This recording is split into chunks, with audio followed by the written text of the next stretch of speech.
This house is mine. I paid for it. Get out. You won't survive without me on your part-time wages. Ha ha ha.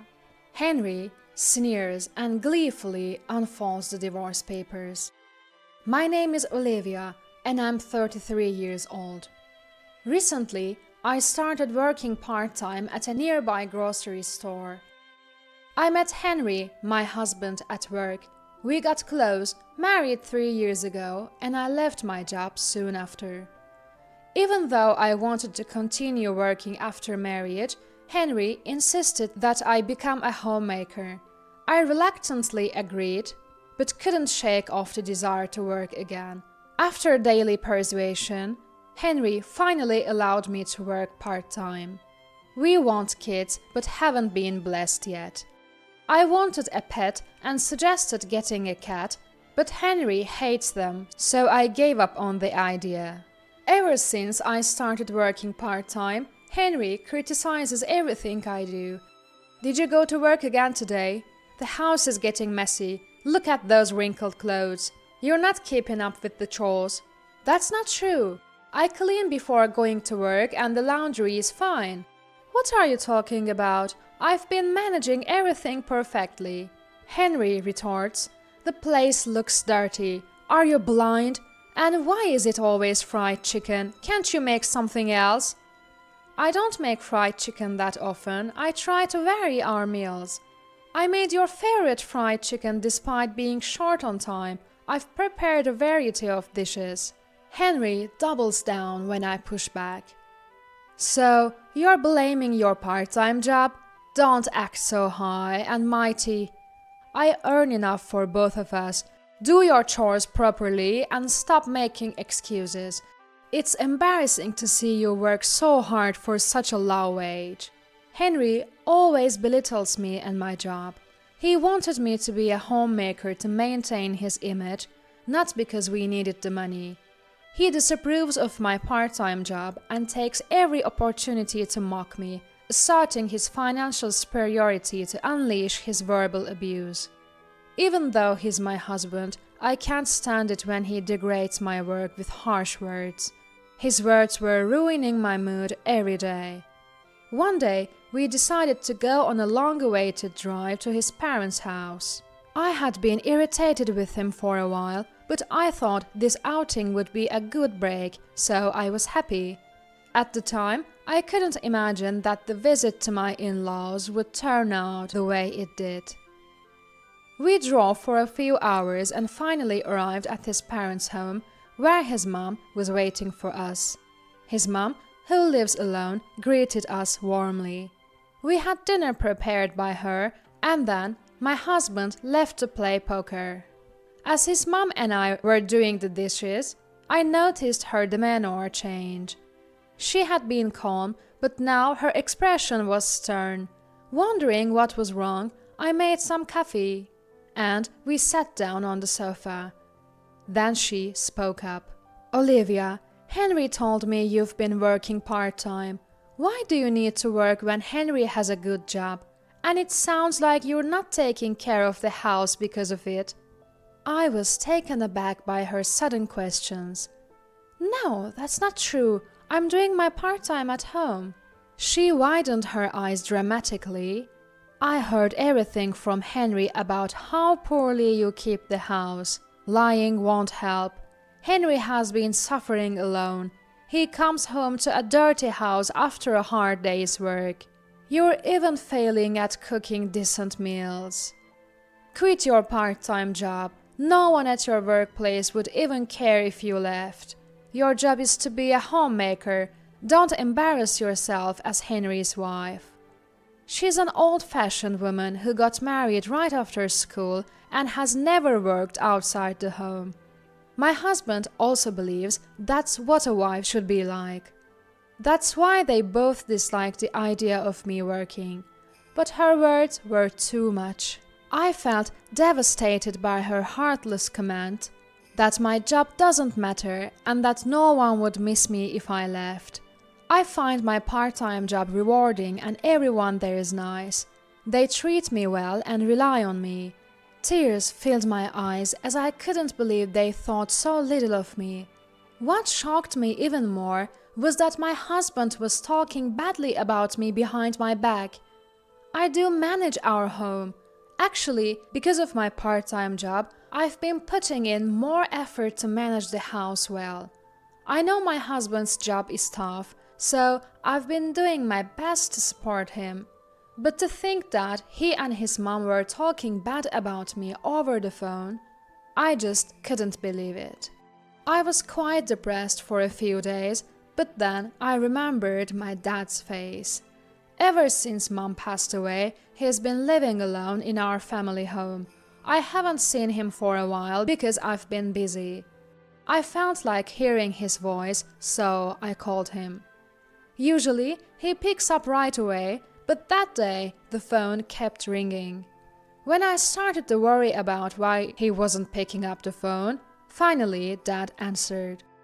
"Olivia, long time no see, how have you been?" Hearing Dad's calm voice, I felt relieved and tears started to flow. "What's going on? You didn't pick up for a while. Should I call back later if you are busy?" It seemed like Dad was out of breath. "No, sorry about that. I fell down the stairs recently and hurt my back. I can only move slowly right now, but it's nothing to worry about. I'll be fine soon. More importantly, is everything okay with you?" I was genuinely shocked. I couldn't believe that my athletic dad had fallen down the stairs and hurt his back. "No, I'm fine. Just please take it easy and get better soon. I'll come visit you before long." Though Dad kept saying he was fine, I started to worry. He's getting up there in age, and injuries could take a long time to heal. I had always taken his vitality for granted, but now I was anxious. Climbing stairs every day means there's always a chance he might trip and fall. On top of that, the stairs at my childhood home are pretty steep. The house is old, too, which means there are high steps leading into the entrance and bathroom. I became increasingly worried about Dad navigating the house while nursing his back. What if he seriously injured himself? I couldn't stand the thought. I had always wished to live closer, and now it seemed there was no time to hesitate. I made a significant decision to build a safer, more comfortable house for Dad near me. I had a hidden source of income that even my husband didn't know about. I had inherited an apartment business from my grandpa. Though technically it should belong to Dad, he had put it in my name for just-in-case scenarios.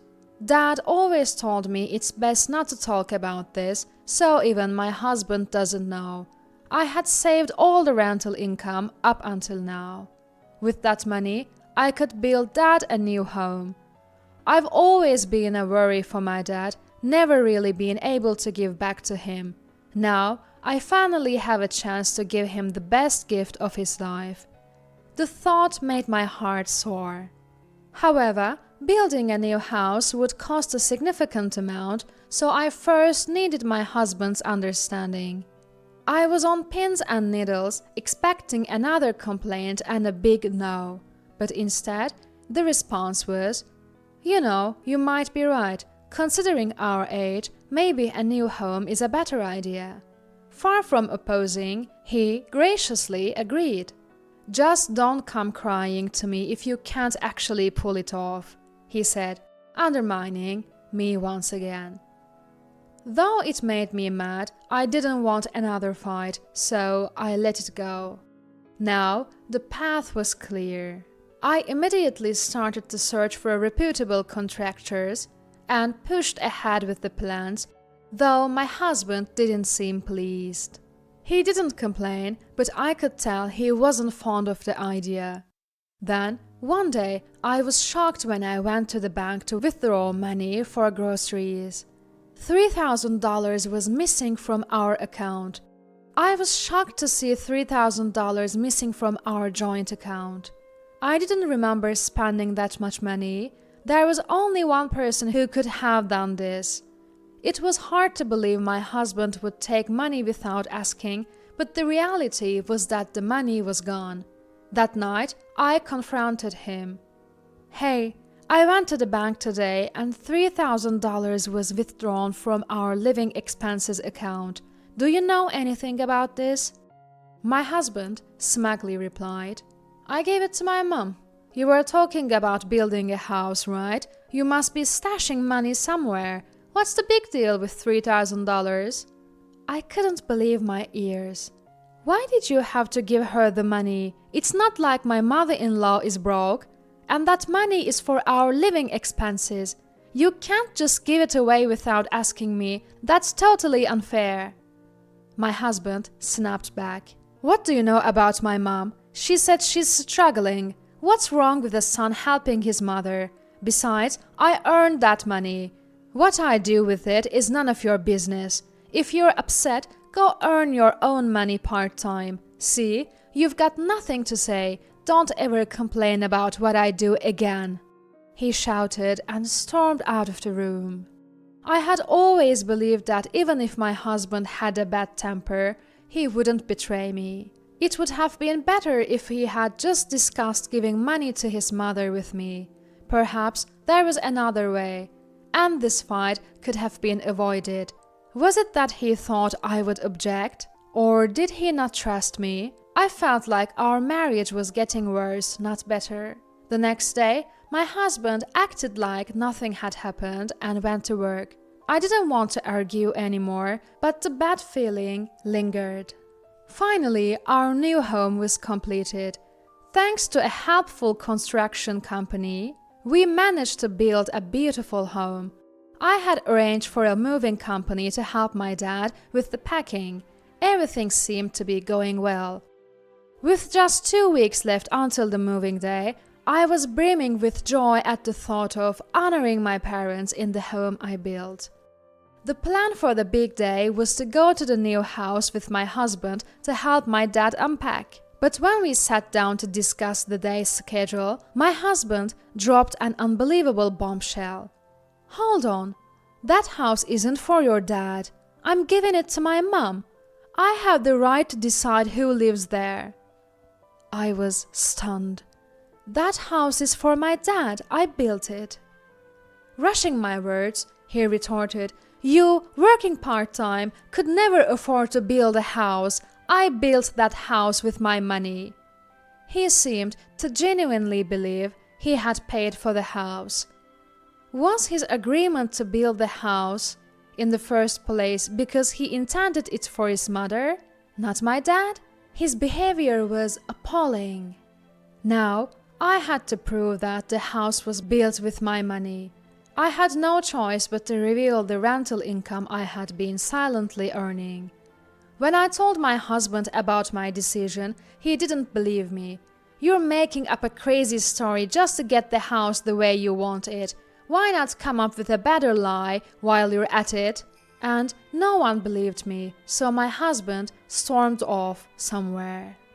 I didn't know what to do, but I figured the only option was to keep explaining until they understood. With that thought in mind, I anxiously awaited his return, and when he finally came back, he looked furious. Then he blurted out, "You are trying to scam me," he yelled. "Saying you built the house. That's my house. I built it. Pack your bags and get out. You won't survive on your part-time job salary. Ha ha ha." I was stunned, at a loss for words. It was too much, too fast. I had built that house, and being told to leave was shocking. "Sign this and be gone by tonight," my husband said, throwing the divorce papers on the table and walking away. His part was already filled out. After mocking me all this time, pushing a divorce paper in my face like I'm beneath him, that's just despicable. He must have done this awful act to bring me to despair. He probably thought that by bringing up divorce, I'd back down and let his mother move into our home. Sadly for him, I have enough income to sustain myself even without him. I reached my boiling point. I signed the divorce papers and left, heading to my dad's place with all my stuff. Dad was surprised but welcomed me warmly. "Come on in." After I told him everything, he patted me on the back. "Then let's live together in a new home. I'd be happier that way." He said just that.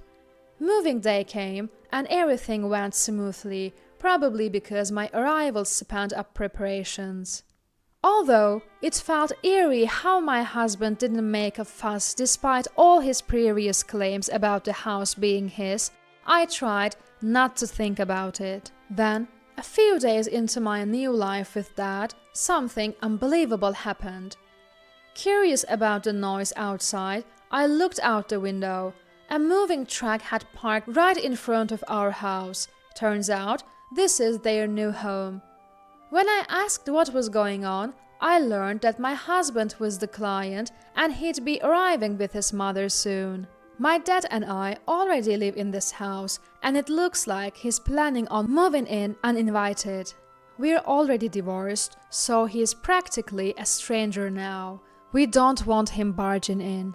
His pushy attitude creeped me out, so I told the movers to halt and rang up the police after consulting with my dad.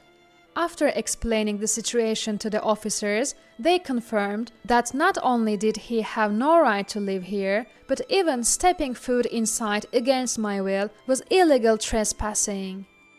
Just then, my husband and mother-in-law strolled in, all relaxed. Upon seeing the police officer, they both started to panic and get flustered. It seemed like it finally dawned on my husband that I had built this house. But between a panicking mother-in-law at his side and a barrage of questions from the officer, he had already lost his composure. "Why can't I live here? What's going on?" He raised his voice, desperately trying to resist. Watching my husband act like that, I felt done dealing with him. But to protect me and my dad, I quietly handed my trump card to the police. Thanks to the cops, the situation was diffused, but he found himself in a pickle. He had already given up his apartment, so now he was stuck with a ton of belongings and nowhere to go. I was worried about my husband's repeated verbal abuse, or in other words, evidence of domestic violence. For quite some time, I couldn't stand his harsh words anymore. I'd planned to get back at him someday, so I installed surveillance cameras around the house and recorded everything. The footage showed me diligently doing housework and my husband relentlessly hurling unreasonable insults. Thanks to this evidence, I managed to corner him even further. I hired a lawyer and initiated a lawsuit, eventually securing a financial settlement in the divorce. My husband spent all his savings, the money from selling the family home and the settlement money on moving and compensating me. Now, it seems he's living in a rundown apartment with his mother. Word spread quickly at his workplace. Colleagues who noticed something off about his character started to distance themselves, leaving him isolated and scorned by everyone in the company. As for me, I finally got the cat I've always wanted. Dad's back is much better now. And we are even talking about taking a trip with the cat. I also used the settlement money to start a business that sells cat-related products. While the initial phase had its ups and downs, the customer base has slowly grown and the business is doing well. Life is peaceful and genuinely enjoyable every day. I never thought the steps I took for Dad's well-being would also lead to my own happiness. I truly feel it was the right decision. And there's another recent development that's made me happy. There's a man who frequently visits my shop and always has delightful conversations with me. He is a wonderful person, kind to both people and cats. We've planned to go for a drive together soon. I'm going to live my life freely and joyfully. The anticipation of new happiness ahead has my heart soaring.